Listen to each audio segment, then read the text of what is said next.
Jesus का कि उसने मुझे ये मौका दिया और मेरे जीवन में लखविंदर सर दिए, मेरे जीवन में मेघराज शर्मा जी दिए और मेरे जीवन में इतनी अच्छी टीम दी, इतना अच्छा सिस्टम दिया, तो मैं बहुत शुक्र करता हूँ जीसस का। तो आइए दोस्तों स्टार्ट करते हैं। शुरुआत जो है वो मैं इस तरीके से करना चाहता हूँ कि रियलिटीज़ ज़िंदगी में कुछ रियलिटीज़ होती हैं और जो वो रियलिटीज़ को फेस करता है ना इंसान, उसको पता होता है कि वो कौन से अ, तरीके से अपने लाइफ को जी रहा है और वो क्या कर रहा है, कैसे कर रहा है, कैसे मैनेज कर रहा है और कैसे-कैसे आगे बढ़ रहा है, आगे बढ़ने की कोशिश कर रहा है और उस वक़्त में जब वो उसके बुरे हालात चल रहे होते हैं, उस वक़्त में जब कोई व्यक्ति आकर ज्ञान की बातें करता है ना उसके साथ, तो कहीं न कहीं उसका दिमाग ये कहता है कि यार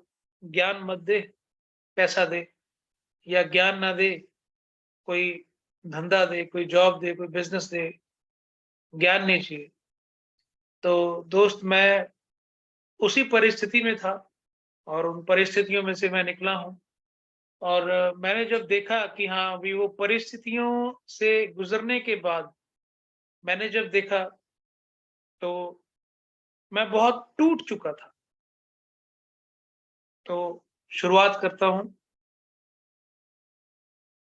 मैंने अपने जीवन में जब से मैं पैदा हुआ, तब से आज तक मैंने अपने जीवन में एक आस अपने अंदर रखी थी कि मैं बहुत बड़ा काम करूँगा। जब मैं छोटा था तब भी मैंने अपने मेरी मम्मी पूछती थी, "बड़ा होके क्या बनेगा?" तो मैं उनको बोलता था कि बड़ा होके मैं एक बिज़नेसमैन बनूँगा और मैं लाखों करोड़ों रुपए कमाऊँगा, मैं करोड़पति बनूँगा। तो मेरी मम्मी मुझे कहती थी, "तू शेख चिल्ली है। हमारे खानदान में सिर्फ़ नौकरी की है लोगों ने, तू भी नौकरी करेगा, तेरे पिताजी भी नौकरी करते हैं। देख उनके आगे-पीछे कैसे नौकर-चाकर घूमते हैं वो, लोग उसको सैल्यूट मारते हैं, लेकिन वो सब कुछ रिटायरमेंट के बाद खत्म हो गया।" तो जब भी मुझे पूछा जाता था तो क्या बनेगा? तो मैं हमेशा यही बोलता था कि जी मैं एक बिज़नेसमैन बनूँगा, मैं एक कारोबारी बनूँगा, मैं बड़ा काम करूँगा। लेकिन क्या करूँगा मुझे पता नहीं है। करते-करते प्लस 2 हुई, प्लस 2 के बाद थोड़ी-थोड़ी और अकल आने लगी, तो जब वो अकल आने लगी तब भी मुझे पूछते थे, हाँ, प्लस 2 के बाद अब क्या? इंजीनियरिंग जॉइन की, कंप्यूटर इंजीनियर बना, बीसीए किया, एमसीए किया, फिर आगे और बढ़े पीजीडीसीए।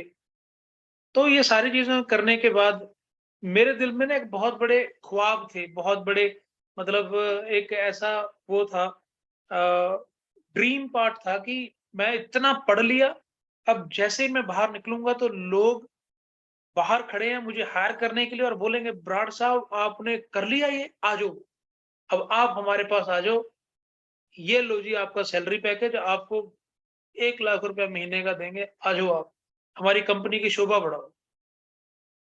मेरे सपने चूर-चूर हो गए जब मैं जॉब तलाश करने लगा अपनी पढ़ाई पूरी करने के बाद और मुझे जो जॉब मिली, पहली जॉब मात्र ₹1800 में।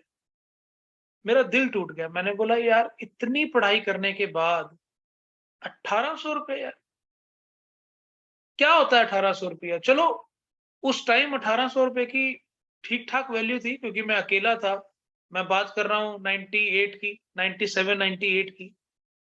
तो उस वक़्त चलो मानते हैं चलो ठीक है 1800 मतलब कि आज का 15,000 लगा लो। पर मेरे ड्रीम्स जो थे उस वक़्त ₹1 लाख था।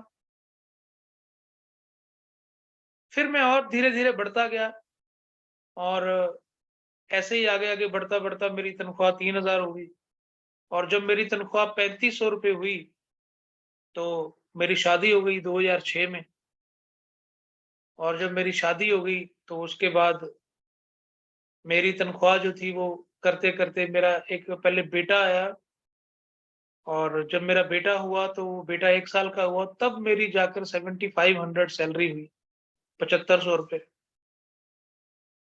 और ड्रीम्स वही थे और कहीं न कहीं दब रहे थे अंदर भी नहीं यार, बन नहीं रही बात, बन नहीं रही बात। तो मैं ना देख रहा था और कहीं न कहीं टूट रहा था, मैं रोज़ मर रहा था अंदर-अंदर।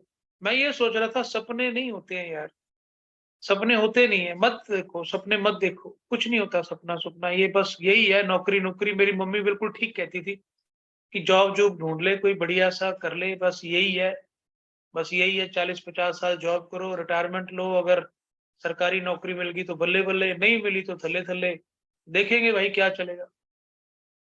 और उसके बाद जब 2 बच्चे मेरे हो गए, उसके बाद मेरे घर पर कहते हैं ना जहाँ पर 2 बर्तन होते हैं वो खड़कते हैं।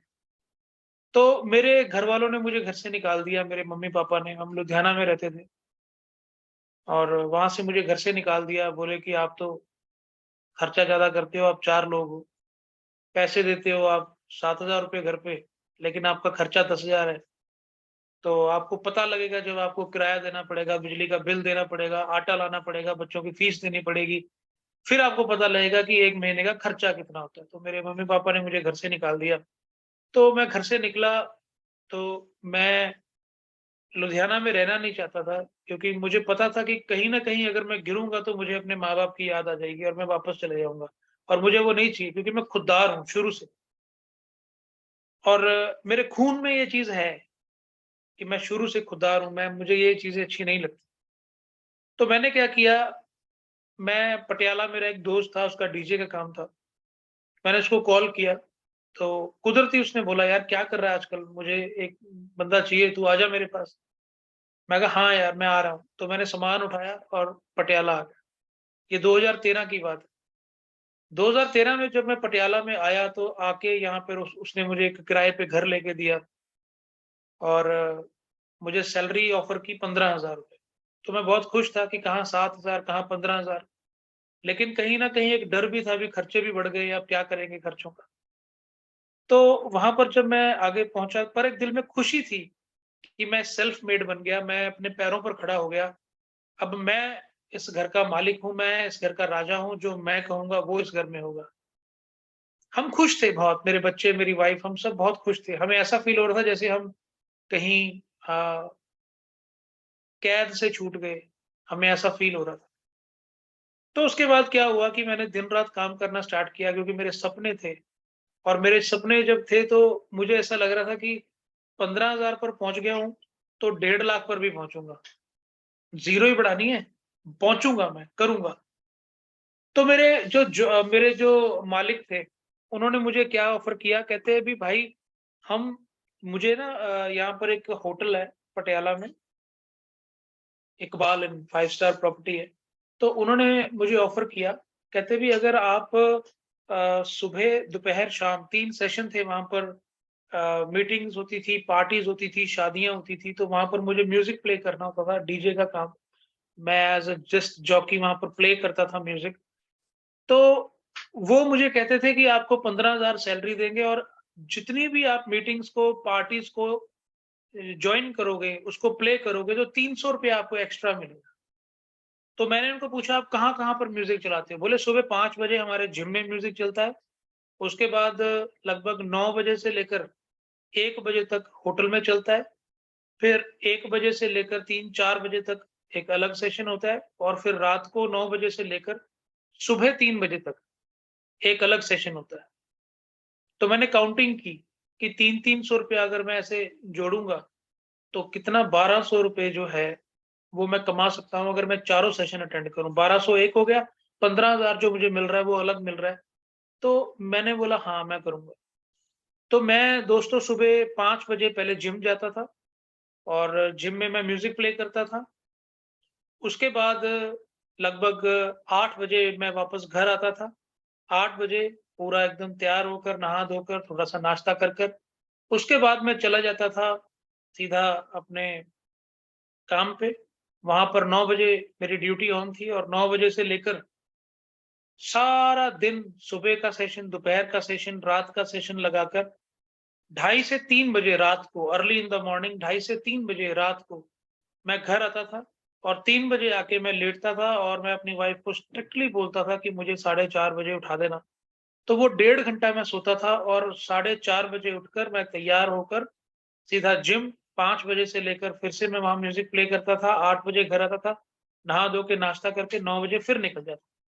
तो दोस्त ये मेरा शेड्यूल था 24 घंटे में मैं मात्र 1.5 घंटे सोता था। और ये शेड्यूल को लक्की सर भी जानते हैं, क्योंकि वो तब लगभग 2015 में उनसे मेरी दोस्ती हुई थी। तो वो जानते हैं मेरे शेड्यूल को, और मैं आगे बताऊँगा अपनी स्टोरी में कि वो कैसे रात को 2-2 बजे तक उन्होंने मेरी वेट की है मेरे होटल के बाहर, सिर्फ़ मुझे प्लान करने के लिए। और दोस्त, ये मेरा शेड्यूल था। आज लोग बोलते हैं ना कि विराट सर 10 लाख रुपया महीना कमाते हैं, उनका बहुत बढ़िया काम चल रहा है, उनकी तो ऐश है, ये है। लेकिन उन्होंने मेरे वो मेहनत नहीं देखी, उन्होंने मेरे पैरों के काँटे नहीं देखे हैं वो। अभी बस नहीं है, अभी और बहुत कुछ है। और 3 साल, अपने जीवन के 3 साल लगातार मेरा यही शेड्यूल था। ये जो मेरी दाढ़ी आप सफ़ेद देख रहे हैं, मेरे बाल सफ़ेद देख रहे हैं, और अभी तो मैंने थोड़ा-सा लूज़ कर लिया, लेकिन मैं पहले बहुत मोटा था, 1 क्विंटल से ऊपर। ये सब उसी कारण हुआ क्योंकि मैं 1.5 घंटे सोता था, क्योंकि मेरे ड्रीम्स थे, मुझे काम करना था, और मैं लगातार प्रयासों में लगा रहता था, लगातार। और मेरे मालिक मुझसे बहुत खुश थे, क्योंकि मैं नौकरों की तरह काम नहीं करता था, मैं मालिक की तरह काम करता था। मैं अपलाइन की तरह काम करता था, मालिक बन के, नौकर बन के काम नहीं करता था। तो उन्होंने मेरी सैलरी 20,000 कर दी, 15 से 20,000 मात्र 2 महीनों में, मेरी मेहनत को देखकर। और दोस्त, ऐसे मेरा कारवां चलता रहा, और एक बार आप सबको याद होगा कि 10 बजे डीजे बंद हो जाएगा, ऐसा फरमान जारी कर दिया था सरकार ने। तब वो कंपनी जिसमें मैं काम कर रहा था, तो वो थोड़ी नीचे आ गई। और उसी दौरान लखविंदर सर मेरे घर पे आए किसी व्यक्ति के साथ। उन्होंने मुझे एक प्लान शेयर किया, और स्टार्टिंग में मैं नहीं मानता था उस प्लान को।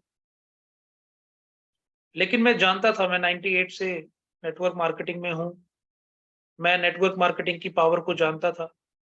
लेकिन मैं बड़ी मुश्किल से सेटलमेंट में आया था, 50-60 हज़ार रुपया महीना कमाने लग गया था। लेकिन मैं अपने शरीर की तरफ देखता था, तो मुझे ऐसा लगता था कि आज मैं सोऊँगा, पता नहीं उठूँगा कि नहीं। इतना मोटा हो चुका था, फेस मेरा बिल्कुल काला हो चुका था, और मेरी आँखों के इर्द-गिर्द बहुत काले घेरे बन गए थे। बाल और ये सब सफ़ेद हो चुके थे, और काफ़ी ज़्यादा, मतलब कि मुझे ऐसा फ़ील हो रहा था कि मैं अभी 60 साल का हो गया। तो मुझे ऐसा लग रहा था कि बस अब पता नहीं मैं जीऊँगा, मरूँगा क्या? मतलब कि मेरे हालात अच्छे नहीं। तो लखविंदर सर ने मुझे जैसे प्लान दिखाया, तो चलो वो आए, तो मैंने जॉइन तो किया, लेकिन मैंने उसमें काम नहीं किया। और जब भी मेरे साथ काउंसलिंग करने के लिए लखविंदर सर आते थे, तो मैं रात को 1:30 बजे, कभी 2 बजे फ्री होता था अपने होटल से, और लखविंदर सर होटल के बाहर खड़े रहते थे रात को। 1:30 बजे, 2 बजे, 2:30 बजे तक उन्होंने मेरी वेट की है रात को। फिर जब मैं आता था, फिर मेरे साथ खाना खाते थे, और मेरे साथ मुझे डिस्कस करते थे कि हाँ, हम ये करेंगे, ऐसा करेंगे, वैसा करेंगे। तो मुझे अच्छा लगता था बातें भी, हाँ, चलो कोई तो शेख चिल्ली है। नहीं तो मेरी माँ मुझे शेख चिल्ली कहती थी कि इसके बड़े-बड़े सपने हैं, ये कहता बड़ी-बड़ी गाड़ियाँ आएँगी, बड़े-बड़े घर बनेंगे, ये होगा, वो होगा। मुझे ऐसा लगता है कोई तो है शेख चिल्ली, मेरे जैसा कोई तो है, जो मेरे जैसे सोचता है। और तब उनके हालात भी ऐसे थे, बड़े नाज़ुक हालात थे उनके, बहुत ज़्यादा, पैसा तो था ही नहीं, बहुत नाज़ुक हालात। और ऐसे करते-करते, करते-करते हम आगे बढ़े, और एक टाइम ऐसा आ गया कि जो मेरी जॉब थी वो छूट गई, क्योंकि वो 10 बजे वाला फंडा आ गया कि रात को 10 बजे डीजे ऑफ हो जाएगा। जॉब क्विट करनी पड़ी, और उसके बाद मैं ढूँढ रहा था क्या करूँ? तो कुछ दिखा नहीं, तो लखविंदर सर के साथ ही था, तो काम करना स्टार्ट किया। इन बिटवीन काम में चलते-चलते मुझ में बहुत एटीट्यूड थे, लखविंदर सर में बहुत एटीट्यूड थे, तो हमारी कुछ कहा-सुनी हुई, और हम लोग एक-दूसरे से दूर हो गए। और लगभग हम 2 ढाई साल दूर रहे, और उसके बाद मैं, जो वो मेरा सफ़र था, तब मैं बिल्कुल ज़ीरो हो चुका था, और कहीं भी काम नहीं मिल पा रहा था, और काफ़ी प्रॉब्लम से होके गुज़र रहा था। और एक टाइम ऐसा आ गया कि मैंने अपना घर चलाने के लिए अपना मोबाइल बेचा, और मेरे पास उस टाइम एक ऑल्टो कार थी, के10, वो मैंने बेची। और फिर उसके बाद एक स्विफ्ट कार भी मैंने ली थी, वो मैंने बेची। फिर मैंने घर में जितनी भी चीज़ें थी, इवन मेरा एसी था, मैंने एसी भी निकाल के बेचा, अपना घर चलाने के लिए। और मैंने बहुत कोशिश की काम करने की, काम ढूँढने की, पर मुझे कहीं भी काम नहीं मिला। और एक टाइम ऐसा आ गया कि मेरे घर में खाने के लिए एक आटे का दाना भी नहीं था। ज़्यादा दूर नहीं, 4 साढ़े 4 साल के पहले की बात कर रहा हूँ। और मेरे घर में खाने के लिए भी कुछ नहीं था, एकदम ज़ीरो था। और एक दिन ऐसा हो गया कि मैं अंदर से इतना टूट गया, मेरी वाइफ़ इतनी टूट गई अंदर से कि हम दोनों ने डिसाइड किया कि 3-4 महीने हो गए हमने बच्चों की फ़ीस नहीं दी है, 3-4 महीने से हमने घर का किराया नहीं दिया है। तो जब भी दरवाज़ा खड़कता था तो हमारा दिल धड़कता था, पता नहीं कौन आ गया माँगने वाला। अब क्या करेंगे, कैसे देंगे, क्या बोलेंगे उनको? हम दे नहीं पा रहे, क्या करेंगे, कैसे करेंगे? बड़ा प्रॉब्लम में हम लोग हैं। तो क्या हुआ दोस्त कि अ, हमने डिसाइड किया कि आज बच्चे स्कूल से आएँगे तो हम उनको पॉइज़न दे देंगे, हम उनको ज़हर दे देंगे, उनको मार देंगे और उसके बाद हम खुद मैं और मेरी वाइफ़ हम दोनों ज़हर ले लेंगे और हम खुद भी मर जाएँगे। तो ये सिचुएशन हमारे जीवन में आ गई और मैं टूट गया, मैं हार गया। अब मुझे मरना था, अपने बच्चों को मारना था इन्हीं हाथों से।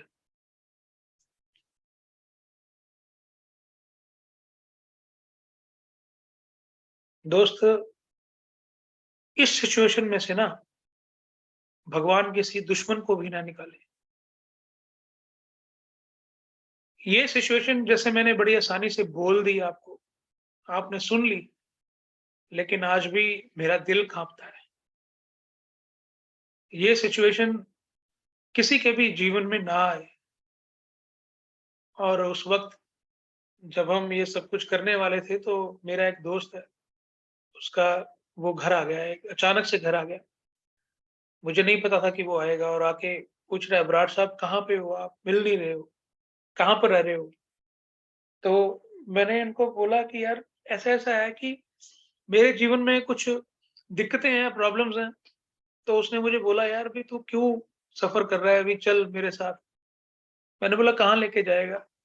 बोले, "है कोई व्यक्ति जो तेरे को देखेगा और तेरे अंदर पॉज़िटिविटी देगा।"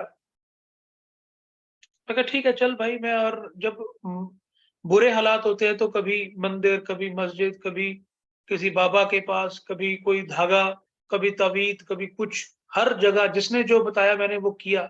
वहाँ पर दिया जला दो, दिया जलाया, वहाँ पर ये कर दो, वो कर दिया, यहाँ पर चुन्नी चढ़ा दो, चुन्नी चढ़ा दी। जो जिसने बोला मैंने वो किया, लेकिन कोई फ़र्क नहीं पड़ा। उसके बाद वो मुझे कह रहा है, "यार मेरे साथ चर्च चलेगा?" मैं कहा, "हाँ, चलूँगा।" मैं तो हर जगह जाके आया। पंजाबी में कहावत है ना, मरदा की नहीं करदा। तो मैं चर्च गया और जैसे ही मैं चर्च गया वहाँ पर पास्टर जी मिले और पास्टर जी ने मुझे कुछ बातें ऐसी बताई कि मेरी अंदर की आँखें खुली और मैंने देखा यार भी मैं इतना घटिया बाप हूँ कि मैं अपने हाथों से अपने बच्चों को मारने वाला था। ओहो! मेरी आँखें खुली और मैं वापस घर आया कि जिन हाथों से मैं अपने बच्चों को ज़हर देने वाला था, उन्हीं हाथों से मैं अपने बच्चों को रोटी दूँगा, मुझे जो मर्ज़ी करना पड़े। मुझे चाहे अपनी किडनी बेचनी पड़े पर मैं करूँगा। और आप यकीन मानिएगा, मैंने लोगों को पूछना भी शुरू कर दिया था कि भाई मुझे अपनी किडनी बेचनी है, बताइए कितने पैसे मिलेंगे? कोई बोल रहा था 30 लाख मिल जाएगा, कोई बोल रहा था 25 लाख मिल जाएगा। तो मैंने प्लानिंग करना स्टार्ट कर दिया था कि अगर मुझे 30 लाख मिलेगा तो मैं ऐसे-ऐसे करके प्लानिंग करूँगा, ये करूँगा, वो करूँगा। मैंने सोचना भी शुरू कर दिया। लेकिन ईश्वर का धन्यवाद है कि मुझे ये काम, ये नौबत नहीं आई और पास्टर जी ने मुझे बहुत पॉज़िटिव किया और मैं तब फ्री था तो मैंने बाइबल पढ़ना स्टार्ट किया, तो बाइबल ने मुझे बहुत पॉज़िटिव किया। और मैं बार-बार मैं जीसस का धन्यवाद करता हूँ कि मुझे मेरे पास्टर जी ने एक चीज़ सिखाई, कहते हैं अगर आपको आगे बढ़ना है ना तो आपको अगापे लव करना पड़ेगा, अनकंडीशनल प्यार करना पड़ेगा सबको। मैंने बोला जी ठीक है करेंगे। तो उन्होंने मुझे पूछा कि आपका कोई दुश्मन तो नहीं है जीवन में? मैं कहा हाँ है, कौन है कहते? मैं कहा है एक लखविंदर खंगूड़ा उसका नाम, वो मेरा दुश्मन है, सबसे बड़ा दुश्मन। बोले उसको प्यार करना है। मैं कहा ये नहीं होगा, मैं चर्च आना छोड़ दूँगा, ये चीज़ें मुझसे नहीं होगी, आप मुझे चेंज मत करो। बोले ठीक है अगर फिर ठीक है सुसाइड कर लो और क्या। फिर मैंने सोचा यार अभी प्यार ही करना है। बोला हाँ, कैसे करूँ? कहते जी आप उनका उनके परिवार का नाम लिखो और भी जो व्यक्ति हैं, जिनसे आप नफ़रत करते हो या दुश्मन समझते हो, उनका नाम लिखो, अपने सामने दीवार पे चिपकाओ अलमारी पे चिपकाओ और उनके लिए प्रेयर करना स्टार्ट करो और उनको बोलो कि आई लव यू।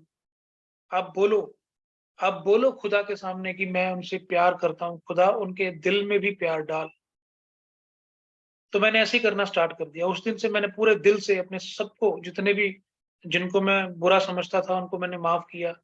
मेरा दिल हल्का होना स्टार्ट हो गया और मैंने लगातार मैंने प्रार्थना की, मैंने प्रेयर में रहा और मैंने प्रार्थना करता रहा, लकी सर को ब्लेस करो, उनके परिवार को ब्लेस करो, मैं उनसे प्यार करता हूँ। और यकीन मानिएगा दोस्त, एक दिन सुबह लगभग पौने 7 बजे मुझे फ़ोन आया।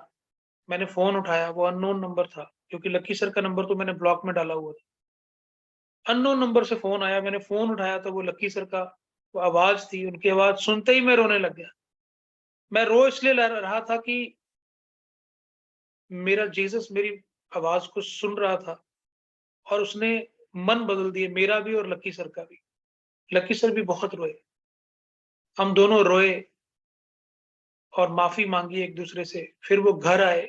हम गले लग के इतना रोए कि हमें हमारी बीवियों ने अलग किया पकड़ के। और तब से लेकर आज तक एक भाइयों से ज़्यादा बॉन्डिंग मेरी उनके साथ है। और उन्होंने फिर कुछ समय के बाद मुझे बताया कि ऐसे-ऐसे करके हम रेनेटस में हैं, ये सिंगल प्रोडक्ट है, ये है, तो मैं इसके बारे में बात करना चाहता हूँ। मैं आपसे मिलना चाहता हूँ। मैं कहा सर मिलिए, ज़रूर आइए। कौन-कौन आएगा? कहते मेरे साथ गुरतेज सर हैं, वीरभान सर हैं, मैं हूँ, 3 लोग हैं। तो मैंने बोला कि ऐसा करना सर, आते हुए दूध लेकर आना, मेरे घर में आपको चाय पिलाने के लिए मेरे पास पैसे नहीं है, कि आप दूध लेकर आएँगे तो चाय बन जाएगी, अदरवाइज़ नहीं बनेगी। मेरे पास तो ₹20 भी नहीं है कि मैं एक दूध का पैकेट लाऊँ। उस वक़्त ₹20 का पैकेट था दूध का, 3 साल पहले। तो वो दूध लेकर आए और उन्होंने मुझे सारा प्लान बताया, हमने मिलकर चाय पी। और जब उन्होंने सब मुझे बताया और मैंने देखा, तो मैंने हाँ की। मैं कहा ठीक है, हम करेंगे, लेकिन मेरे पास अभी पैसे नहीं हैं। बोले कोई बात नहीं, आप 2 प्रोडक्ट रखो, जब पैसे होंगे तो मुझे देना, क्योंकि वो मेरे स्वभाव को जानते हैं कि मैं वापस करता हूँ। तो हमने वो 2 प्रोडक्ट यूज़ करने स्टार्ट किए, तो मुझे भी कुछ प्रॉब्लम थी, वो ठीक हुई, मेरी वाइफ़ की कुछ प्रॉब्लम थी, वो ठीक हुई। तो हमने डिसाइड किया कि यार काम तो करेंगे, काम तो करेंगे। फिर इन बिटवीन एक आईडी लगाने के लिए और आगरा में एक फंक्शन था कंपनी का, रिट्रीट फंक्शन था। तो लकी सर का फ़ोन आया, कहते वहाँ पर जाना है। मैं कहा ठीक है, जाएँगे। तो हमारे पास एक लास्ट पुश्तैनी ना एक होती है ना, पुश्तैनी माँ ने जो दी, उनको उनकी माँ ने दी थी, एक अंगूठी थी सोने की छोटी-सी। हमने सब कुछ बेच दिया था लेकिन उसको नहीं बेचा था, कि लेकिन क्योंकि जो हमें अपनी माँ के सामने जाना पड़ता है, तो हमारी माँ को बताना पड़ेगा कि ये है हमारे पास, इसको नहीं बेचा है हमने। तो मैंने आखिरी चांस लिया। तो मैंने अपनी वाइफ़ को बोला कि मुझे काम करना है, मेरे पास पैसे नहीं है। ये अंगूठी मुझे दे दो, मैं इसको बेच दूँगा, जो भी 2-3 हज़ार 4 हज़ार मिलेगा, उससे मैं अपने काम को आगे बढ़ाऊँगा। तो मेरी वाइफ़ ने मुझे वो अंगूठी दे दी और जैसे ही मैं उसको बेचने वाला था, तो गुरजीत सर और मनदीप, ये दोनों मेरे घर पर आए हुए थे तब। तो मनदीप ने पूछा, कहते भैया क्या करना है अंगूठी का? मैं कहा बेचूँगा। मुझे रिट्रीट पे भी जाना, मेरी जेब खाली है और मेरे पास नहीं है, ये चीज़ें नहीं है, मैं कैसे करूँगा? मेरे पास खर्चा नहीं है कि मैं जाऊँ, प्लान करने के लिए जाऊँ, कुछ करने के लिए जाऊँ। तो वो बोली ये अंगूठी मुझे दे दो और मैं आपको पैसे देती हूँ। उन्होंने मुझे ₹3000 दिए, मैंने अंगूठी उसको दे दी, मनदीप को। और वो 3000 से, बल्कि मैंने अपनी जेब में ही रखा, वो खर्चा नहीं, मैंने फ़ील्ड में उसको यूज़ किया। उसको मैंने फ़ील्ड में यूज़ किया, जब तक मैं कर पाया, जब तक मैं उसको चला पाया। और आप यकीन मानिएगा, उस 3000 से मैंने कुछ खाया-पिया नहीं, मैंने सिर्फ़ उससे बस का किराया या ऑटो का किराया, रिक्शा का किराया, क्योंकि मेरे पास कोई साधन ही नहीं था। इन चीज़ों पर मैंने इसको खर्च किया, खाने-पीने के लिए खर्च नहीं किया। तो उसके बाद क्या हुआ कि जब मुझे समझ आया, मैं वहाँ पर गया, आगरा में गया, तो आगरा में उस वक़्त ये था कि रीट क्वालीफाई नहीं हुआ था मेरा। लेकिन लखविंदर सर बोले कि तू मेरे साथ चल, एक बार देख भी क्या है, क्योंकि मेरी तो शुरुआत थी। मेरा तो कोई कुछ भी नहीं हुआ था, अभी ज़ीरो ही था। तो उस वक़्त रीट पर ज़्यादा लोग नहीं होते थे, स्टार्टिंग थी 3 साल पहले। तो तब वो कहते थे कि हाँ, आप अपनी टीम में से 5-6 लोग, 10 लोग ला सकते हो, कोई इश्यू नहीं है, आप ले आओ। तो वो मुझे ले गए। तो जब मैं वहाँ से वापस आया, तो मेरा माइंड खुल गया एकदम भी, नहीं यार, प्रोडक्ट अच्छा, प्लान अच्छा, कंपनी अच्छी, मैनेजमेंट अच्छी, अब तो कुछ करना है। मेरी व्हाय क्लियर हो चुकी थी। तो दिल से तो मैं टूटा हुआ था कि अंदर कुछ था ही नहीं, और गिल्टी थी। एक हारा हुआ इंसान, एक निहायत ही घटिया बाप, जो कि अपने बच्चों को मारने के लिए सोच सकता है। अभी गुरजीत सर की टीम में लगभग 772 लोग सुन रहे हैं, और सुखजिंदर सर की टीम से 642 लोग मुझे सुन रहे हैं, और लगभग 760 लोग जो हैं वो मुकेश जी की टीम से मुझे सुन रहे हैं। आप सब में से इतना घटिया बाप कोई भी नहीं होगा जो अपने बच्चों को ज़हर देना चाहता है। मैं हूँ, मैं था। I am a wretched person, I was a wretched person. और उसके बाद जब मेरी वाई क्लियर हुई, आप यकीन मानिएगा 1-2 साल तो मैं अपने बच्चों से नज़र भी मिला नहीं पाया, कि मेरे बच्चे क्या बोलेंगे। लोग बच्चे तो भाग के जाते हैं ना अपने पिता के पास बचने के लिए, कि पापा वो मुझे मार रहा है, भाग के आके गले लग जाते हैं। अब यहाँ पर पापा के पास आएँगे तो पापा मारेगा, बोलो कैसा पापा? आप तो मुझसे अच्छे पिता हैं, आपके सर्कमस्टेंसेस मुझसे अच्छे हैं। आपका अगर काम नहीं चल रहा है, तो आप सोचिए ना, मुझसे तो बेहतर हैं आप। मेरे सर पे ना तो छत थी, ना मेरे पास खाने के लिए कुछ था, और ना ही अंदर हौसला था कि मैं जिऊँ, मैं तो सुसाइड वाला बंदा हूँ। मैं तो ऐसा इंसान था, टूटा हुआ। और दोस्त उसके बाद जब मेरी व्हाय क्लियर हो गई, कहते हैं ना बड़े सेमिनार्स जो होते हैं, वो जीवन बदल देते हैं। तो वो बड़े सेमिनार ने मेरा जीवन बदल दिया। आपके पास भी मौका है, 23 तारीख को बहुत बड़ा सेमिनार होने वाला है लुधियाना में, गुरु नानक भवन में। वहाँ पर 1500 प्लस लोग होंगे। आपके पास मौका है अपने जीवन को बदलने का, वहाँ पर आइए, अपने साथ सभी लोगों को लेकर आइए। मैक्सिमम लोगों को, पता नहीं किसका जीवन बदल जाए। पता नहीं कितने ब्राड़ हैं जो अपने बच्चों का गला घोटने वाले हैं। पता नहीं कितने ब्राड़ हैं जो मर रहे हैं, आप उनको जीवन दे सकते हैं। पता नहीं कितने मेघराज शर्मा हैं जिनके ऊपर 27 लाख का कर्जा है। पता नहीं कितने लखविंदर सिंह खंगूड़ा हैं जिनके ऊपर 47 लाख रुपए का कर्जा है दोस्त। ये मूवमेंट हम तीनों पर थी। लखविंदर सर भी सुसाइड के मौके पर थे, मोड़ पर थे। मेघराज शर्मा भी सुसाइड के मोड़ पे था, और मैंने तो हद ही पार कर दी थी। खुद भी मरूँगा, बच्चों को भी मारूँगा। तो दोस्तों जब मेरा व्हाय क्लियर हुआ ना, उसके बाद मैंने ना आप देखा ना ताप देखा, और मैं पैदल चलकर, यकीन मानिएगा, पैदल चलकर, और चप्पल, मेरे पैरों में चप्पल, क्योंकि मेरे पास अच्छे शूज़ वगैरह कुछ नहीं था। चप्पल पहनकर, और घसी हुई जीन्स पहनकर, और मेरी टी-शर्ट, कॉलर वाली टी-शर्ट जिसके यहाँ पर घोड़ा बना होता था बड़ा-सा, और उसके यहाँ छेद था, मुझे याद है। वो टी-शर्ट पहनकर मैं चलकर, पैदल चलकर जाता था प्लान करने के। और ऐसे ऐसे फाइल होती थी, मैंने ऐसे फाइल पकड़ी होती थी और ऐसे चलता था, और मैं जाके प्लान करता था। और जब मैं प्लान करता था तो लोग मेरे कपड़ों की तरफ ही देखते रहते थे।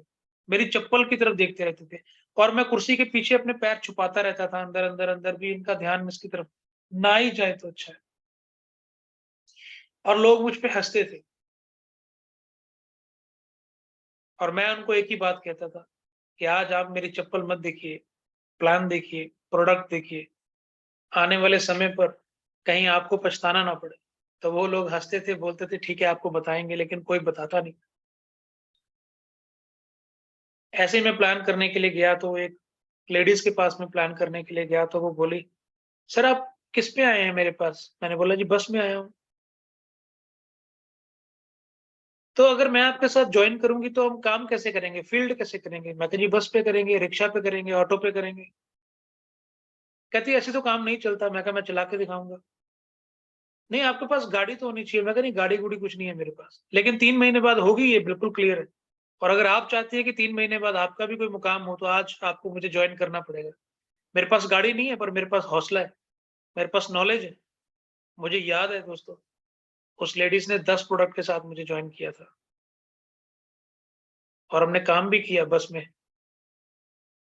और दोस्त, जज़्बों के साथ काम होता है और मैं इस जितनी मैंने मेहनत की, उस मेहनत से पैदल चल-चल के मैंने एक चीज़ को सीखा है कि जो योद्धा होते हैं, जो वाक़ई में काम करने वाले लोग होते हैं ना, जो वाक़ई में लीडर्स होते हैं ना, वो आपको नहीं देखते हैं, वो आपके प्रोडक्ट को और आपके प्लान को देखते हैं और आपके एटीट्यूड को देखते हैं। सबसे ज़्यादा आपके अंदर आग कितनी है? आपके अंदर एटीट्यूड क्या है? क्या आप ऐसे बात कर सकते हैं? ये उसको देखते हैं, कपड़ों को नहीं देखते, गाड़ी को नहीं देखते, प्लान और प्रोडक्ट एंड में देखते हैं। सबसे पहले वो आपका एटीट्यूड देखते हैं, एटीट्यूड के अंदर क्या भरा हुआ है और यही एटीट्यूड मैं दिखाया सबको। लोग कहते थे, "अरे! आप अपने हालात तो देखिए, क्या करेंगे आप? आप हमें कैसे चलाएँगे? कैसे होगा? क्या होगा?" मैं कहा, "भाई मेरे कपड़े मत देख, मेरे हालात मत देख, तू मुझे देख, मेरे हौसले को देख, मैं चलूँगा ना जब तेरे साथ, दुनिया हिला के रख देंगे।" बोले, "यार आप में हौसला बहुत है।" मैं कहा, "वो तो है, विपरीत से विपरीत परिस्थिति में लोग टूट जाते हैं और कुछ लोग होते हैं जो रिकॉर्ड तोड़ देते हैं।" मैं कहा, "मुझे रिकॉर्ड तोड़ना है क्योंकि मेरे पास वापस जाने के लिए रास्ता नहीं है। मैं दोबारा नहीं सोच सकता यार अपने बच्चों को मारने के लिए। मैं दोबारा नहीं सोच सकता, कभी भी नहीं सोच सकता। इम्पॉसिबल, मुझे पॉजिटिव होना है और मुझे आगे बढ़ना है। मेरे पास एक मौका है और यही आखिरी मौका मेरे पास है। मुझे इसके ऊपर हिट मारना ही मारना है, दूसरा विकल्प नहीं है मेरे पास।" कई लोगों के पास है, नौकरी की बेड़ियाँ डाल रखी हैं, रेनेटस नहीं चलेगा तो नौकरी चलेगी। कइयों ने दुकान पाल रखी है, कइयों ने कुछ पाल रखा है, कुछ यकीन मानिए वो आपके पैरों की बेड़ियाँ हैं दोस्त, करोड़पति नहीं बन पाएँगे। और उसके बाद जब मैंने और आगे बढ़ता मैंने आगे-आगे बढ़ता गया तो स्टार्टिंग में मैं बता रहा हूँ कि जब मेरा अभी पे आउट नहीं बना था और बिल्कुल शुरुआत, मेरे साथ एक व्यक्ति आया था, संजय धीमान उसका नाम था, उसके पास स्कूटर था। हम लोग ₹20 का तेल डलवाते थे और एक्टिवा को पैदल लेकर जाते थे और मतलब कि पैदल चलते थे, एक्टिवा को चलाते नहीं थे क्योंकि उसमें ₹20 का तेल था। जैसे ही हम उस व्यक्ति के घर के पास पहुँचते थे, उसके मोड़ पर एक्टिवा के ऊपर बैठ के फिर जाते थे, उसको लगे कि हम एक्टिवा पर आए। फिर हम प्लान करते थे।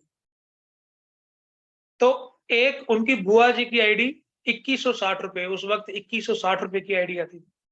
₹2160 उन्होंने कैश दिए मेरी पहली आईडी, क्योंकि अ, जो प्लान मैंने किया और मेरे प्लान करने से जो पहली आईडी आई, मुझे प्लान भी ढंग से करना नहीं आता था, बिल्कुल नॉर्मल था। बस मेरा एटीट्यूड देख के वो आंटी जॉइन हो गई थी और उन्होंने झट से ₹2160 निकाल के मुझे दे दिए थे। जैसे अभी बरसात हो रही है ना, ऐसी ही सेम बरसात तब हो रही थी और लकी सर का फ़ोन आया, "बराड़ साहब ऐसा करो कि आप दिड़बा आ जाओ, वहां पर बैठेंगे, प्लानिंग करेंगे आगे क्या करना है। मैं कहा ठीक है सर। मेरे पास पैसे नहीं थे, वही 2160 रुपए था जो वो आंटी ने मुझे दिया था, उनकी आईडी लगानी थी। मैं और संजय हम दोनों बस के ऊपर लटक कर, पूरे भीग कर, सिर से लेकर पाँव तक पूरे भीग कर हम लोग लखविंदर सर के पास पहुंचे, और लखविंदर सर बस स्टैंड के पास हमारा इंतजार कर रहे थे अपनी गाड़ी में, क्रेटा में। उसके उस वक्त उनके पास क्रेटा थी। तो वो हमें देखे और देखकर बिल्कुल वो अचंभित हो गए, यार भाई, अच्छा वो जो बारिश थी ना, वो सर्दियों की बारिश थी, और हम पूरा भीगे हुए ऊपर से लेकर नीचे तक एकदम पानी। उन्होंने जल्दी जल्दी अपनी गाड़ी में हीटर ऑन किया और हमें गाड़ी में बिठाया, और हमने अपने सॉक्स उतारे, सब कुछ किया, और चाय पिलाई। उन्होंने 2 बार हमें चाय पिलाई, भी 1 कप और पी ले, 1 कप और पी ले, ठंड ना लग जाए कहीं। तो हम जब स्टेबल हुए आधे घंटे के बाद, तो मैंने 2160 रुपए निकाल के लक्की सर के हाथ में रखे, कहा सर ये मेरी पहली आईडी है जो मैंने प्लान करके ये ली है, ये आप। कहते ब्राड, आपको कोई कामयाब होने से रोक ही नहीं सकता, ऐसा लक्की सर ने मुझे उस टाइम कहा था। कहते आप बहाना बना सकते थे कि सर आज बारिश हो रही है, मेरे पास पैसे नहीं है आने के लिए, मैं बस के अंदर बैठ के नहीं आ सकता, लेकिन आप तो लटक कर आ गए। और मेरे पास 2160 रुपए थे, वो भी मैंने खर्च नहीं किए। कई लोग तो अपने अपलाइन के ऊपर एहसान करते हैं, भी कोई बात नहीं, बारिश में जा रहा हूँ, 100-200 रुपया खर्च लिया, बाकी अपलाइन डाल देगी, कोई बात नहीं। नहीं, नहीं, नहीं, नहीं, ईमानदारी होनी जरूरी है। तो उन्होंने बोला कि तुझे करोड़पति बनने से कोई नहीं रोक सकता। लखविंदर सर अगर मेरी आवाज को सुन रहे हैं, तो मैं आज भरी पंचायत में ये बोल रहा हूं कि लखविंदर सर, आपका छोटा भाई करोड़पति बन गया, आपकी कही हुई बात पूरी हो गई। आज 2 करोड़ से ज्यादा मैं कमा चुका हूं। आपका छोटा भाई, आप मुझे अपने बच्चे की तरह देखते हैं, मुझे पता है। आपका बच्चा करोड़पति बन गया। आपने जो आशीर्वाद मुझे दिया था, आज वो पूरा हो गया है। और यकीन मानिए दोस्त कि वो हम सबके ऊपर ऐसा ही आशीर्वाद देना चाहते हैं। Proud sir, I'm proud of you. Love you lucky sir, thank you. मैं ज्यादा नहीं बोल सकता, समझ सकता। I'm proud of you. Thank you sir, thank you. और दोस्तों, जैसे ही हम और आगे बढ़े, बहुत सारे चैलेंजेस थे, बहुत सारे चैलेंजेस थे लाइफ में। अच्छे कपड़े नहीं थे, कोई बढ़िया व्हीकल नहीं था, कुछ भी नहीं था, और दिन रात चलते थे हम लोग, दिन रात। मैं दिन रात चलता था, पैदल चलता था। और मुझे याद है 1-2 बार मैं साइकिल पर भी गया हूँ प्लान करने के लिए। और आज अगर किसी से बोला जाए ना कि सर, क्योंकि मैं काउंसलिंग करने के लिए अगर अलग-अलग टीम्स में जाता हूँ, तो मैं उनको बोलता हूँ आपका व्हाय क्या है? अपना-अपना बहाना बना देते हैं। सर मेरी जॉब है, सर मेरा ये है, मेरे पापा नहीं मानते, मेरी मम्मी नहीं मानती, मेरी दुकानदारी है, मेरी 1 लाख की जॉब है, मेरा ये है, मेरा वो है। और मेरे भाइयों, अगर आप संपूर्ण हैं, आपके पास अच्छा पैसा है, अच्छा कारोबार है, फिर भी आप रेनेटस को ज़रूर करें, क्योंकि और शिद्दत के साथ करें, क्योंकि मेरे जैसे पता नहीं कितने लोग हैं जो मरने के कगार पर हैं, और आप जाकर उनको बचा सकते हैं। अगर आपके घर में खाना है, आपके सर पे छत है, ज़रूरी थोड़ी है सबके ऊपर है। आज मौका है हमें कि हम लोगों की मदद कर सकें। अपने ड्रीम को बड़ा कीजिए प्लीज़, क्योंकि मेरे जैसे बहुत सारे लोग हैं। मेघराज शर्मा जी जैसे बहुत सारे लोग हैं। लकी सर जैसे बहुत सारे लोग हैं। बहुत सारे हीरे दबे हुए हैं। सग्गू साहब जैसे पता नहीं कितने हीरे हैं जो दबे हुए हैं, उनको रास्ता नहीं मिल रहा। गुरजीत सर जैसे पता नहीं कितने लोग हैं, बहुत सारे लोग, मुकेश सर जैसे, अमन जैसे, कितने लोग हैं जो भार भार के नीचे हैं। उनको निकालना है, उनको निकालना है दोस्त, मिलना पड़ेगा, हम सबको एक होना पड़ेगा, हम सबको मेहनत करनी पड़ेगी। तो अगर मैं ऐसी स्थिति में मैं ऐसी स्थिति में कर लिया मैंने, आप नहीं कर सकते। एक दिन तो मेरी बीवी ने मुझे ऐसा बोल दिया था कि यार पता नहीं तेरे साथ मेरी शादी कैसे हो गई। अच्छा होता कि किसी सरकारी, चाहे प्यून ही होता, चपरासी होता, पर सरकारी होता और रोटी तो मिलती 2 वक़्त की, वो अच्छा होता। उस दिन तो मैं मर ही गया था। भी यार मेरी बीवी भी ऐसा मुझे बोल रही है, लेकिन वो सच्ची थी अपनी तरफ, क्योंकि मैंने कुछ किया ही नहीं था। आज सोच के देखिए थोड़ा-सा, कहीं आपके घर में कोई ऐसा हालात तो नहीं है? या ऐसे व्यक्ति को, किसी को आप जानते हैं जिसके घर में ऐसे हालात हैं? क्या आपके पास कोई चारा है उस व्यक्ति को बचाने के लिए? हमारे पास है, अरेनेटस वेलनेस। और दोस्तों, इतने चैलेंजेस को पार करने के बाद, बहुत अनथक मेहनत करने के बाद यूट्यूब चैनल स्टार्ट किया। और मुझे याद है कि मैंने उसपे कुछ वीडियोज़ बना के अपने डाले, और जब मैंने अपने वीडियोज़ डाले थे उस टाइम मैं बिल्कुल ज़ीरो था, कोई पैसा नहीं था। मैंने नॉलेज इकट्ठा किया प्रोडक्ट के बारे में, और उसको मैंने यूट्यूब के ऊपर डाल दिया, और उसका टाइटल मैंने दिया, सावधान रहना टेस्नोवा का रिज़ल्ट नहीं आ रहा। प्लान को डाला, फिर मैंने एक ऑफ़िस ओपन किया। वहाँ पर बहुत मुश्किल से सर्वाइव करते थे हम लोग, क्योंकि तब मेरा 250, 300, 400 सीसी मैच होता था, और मैं सारे के सारे पैसे ऑफ़िस के खर्चे में डाल देता था। क्योंकि मुझे पता था कि मुझे बड़ा काम करना है। 40-50 हज़ार, 1-2 लाख नहीं चाहिए मुझे। मुझे चाहिए था 5 लाख से ऊपर 1 महीने का, उससे नीचे तो मुझे चाहिए ही नहीं था। तो मैंने सारा खर्चा, जितना पैसा मैंने इसी में लगाया, इसी में लगाया। मेरा पे आउट आता था, मैं सारे पैसे इसी में लगाता था।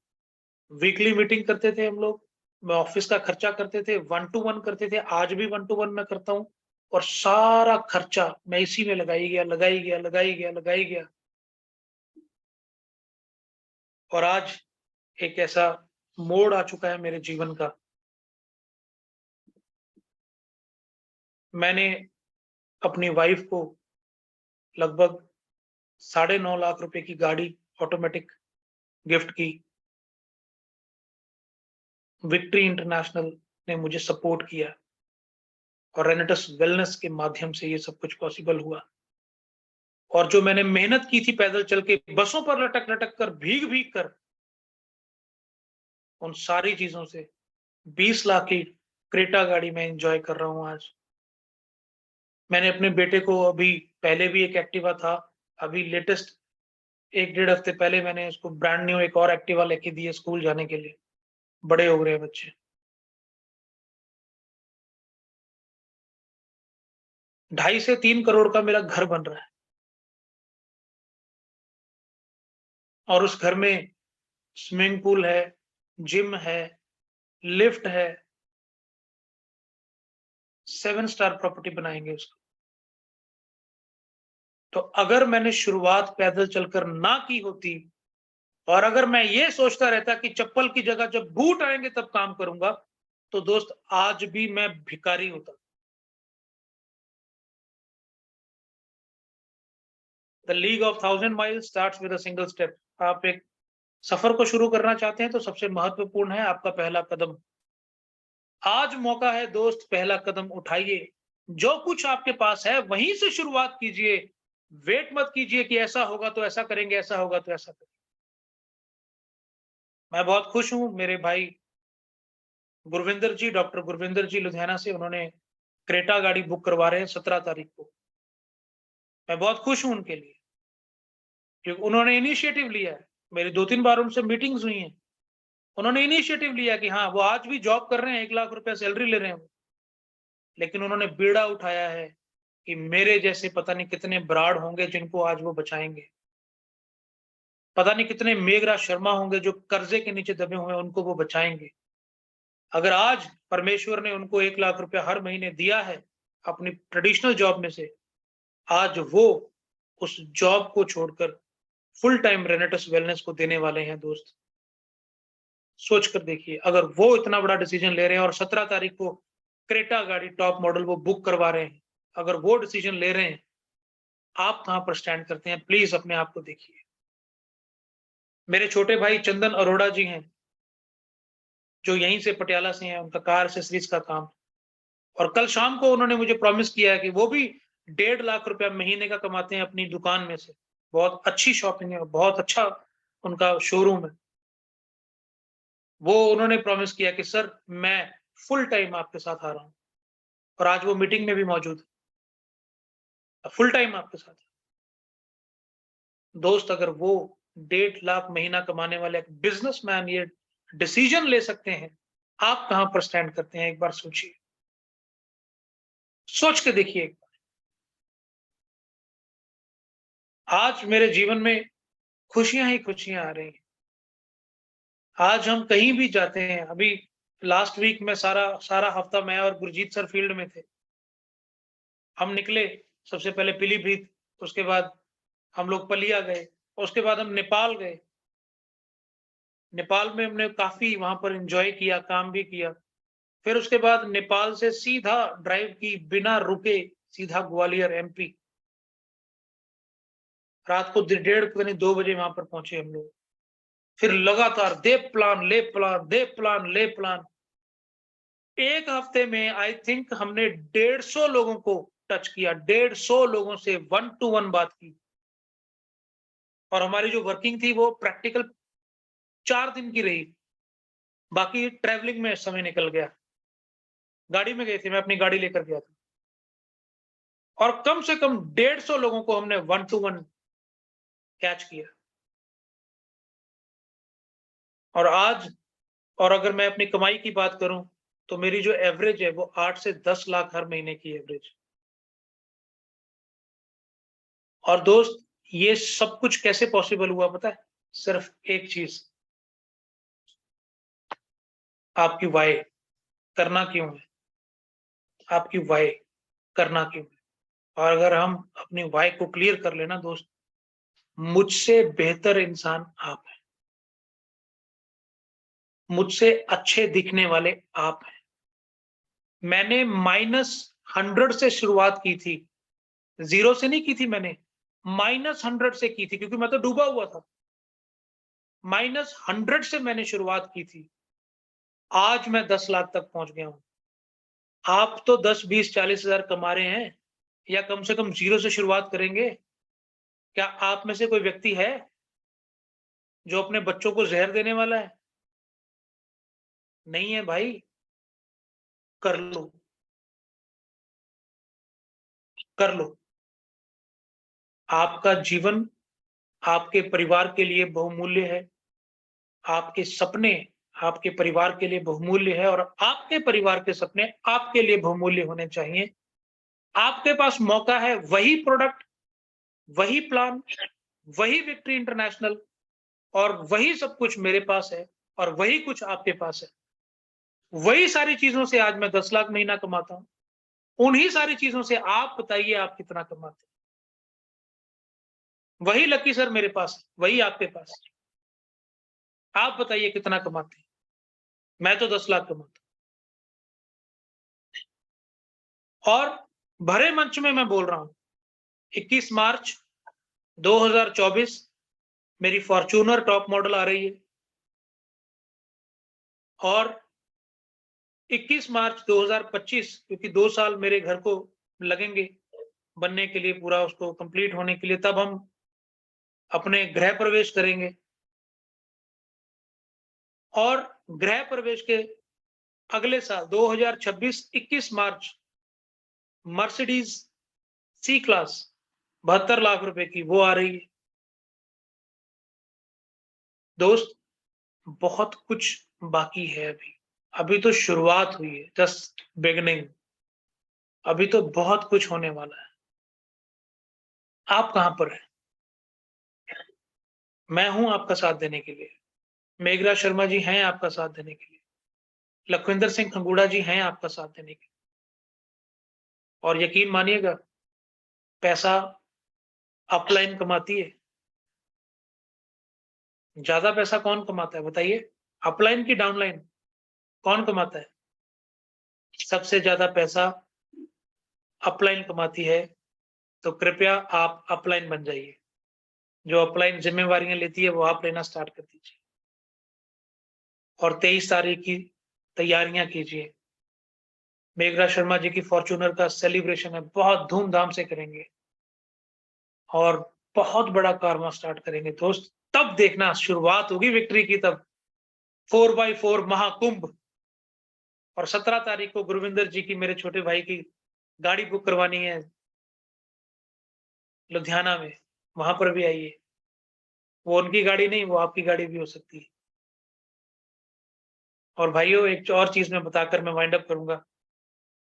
इंटरनेशनल टूर जो है इस बार बाली जाने वाला है और उसका सब कुछ फाइनल हो चुका है और 2.5 महीने अभी पड़े हैं। तो आज बैठिए अपनी अपलाइन के साथ। आज अगर आप शुरुआत करें तो आप भी बाली जा सकते हैं। और जब बाली जाकर आप वहां पर, बहुत निहायती खूबसूरत है बाली, बीचेस हैं वहां पर, पहाड़ भी हैं, झरने हैं, एटमॉस्फेयर बहुत प्यारा है। और जब वहां पर जाके आप वीडियोस बनाएंगे, डालेंगे, तो वो घूमना घूमना नहीं होगा, वो एक टूल बन जाएगा। और जिन लोगों को आप वो दिखाएंगे अपने स्टेटस पे लगाकर, वो लोग जब आप वापस आएंगे ना बाली से, और वो लोग आपसे मिलने के लिए बेताब होंगे, सर मुझे भी बताओ करना क्या है। तो एक टूल बन जाएगा आपके बिजनेस के लिए। तो अगर आप चाहते हैं अपने बिजनेस को आगे बढ़ाना, तो 2.5 महीने रह गए अपनी अपलाइन के साथ, आज ही बैठिए, उनके साथ बात कीजिए और उनको बोलिए कि सर मुझे जाना ही जाना है, प्लीज मुझे आप उस टूर के बारे में बताइए। और 30 जुलाई को भाई हमारा रिट्रीट का भी क्लोजिंग है। तो रिट्रीट की क्लोजिंग पर भी थोड़ा जोर लगा दीजिए, क्योंकि इस बार की जो रिट्रीट है वो भी बड़ी बाकमाल होने वाली है। 5 स्टार जबरदस्त जयपुर में, नॉर्थ के लिए जयपुर में, और साउथ के लिए गोवा में। वाह, बहुत मजा आने वाला है दोस्त। तैयारी कीजिए, आज ही बैठिए अपनी अपलाइन के साथ, सारे आंकड़े उनके साथ शेयर कीजिए, एक वर्किंग शेड्यूल तैयार कीजिए और कूद जाइए। और ये बरसाती मौसम में काम जरूर कीजिए। मेरे पास जैसे एक स्टोरी है कि मैं लटक कर गया पूरी भरी बरसात में, और उस बरसात ने मुझे ऐसा धोया कि मेरी सारी गरीबी उस पानी में निकल गई। और जो नीचे से निकला, एक नया इंद्रपाल सिंह बराड़ करोड़पति। तो हो सकता है कि इस बारिश में आप भी निखर जाओ। निकलो, काम करो, बहुत बड़ा काम करेंगे। Thank you so much. I love you all. Back to host rocking रेनेटस।